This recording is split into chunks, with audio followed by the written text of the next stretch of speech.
Hi, today I'm Friday for Realme C55 and I'll show you the fingerprint scanner test on this device.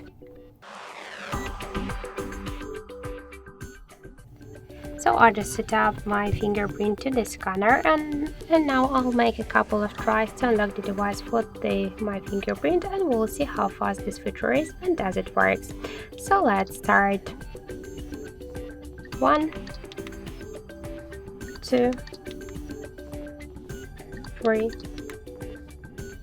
4, 5. So as we can see, the fingerprints works correct and fast, and we just successfully unlocked the device just in 1 second.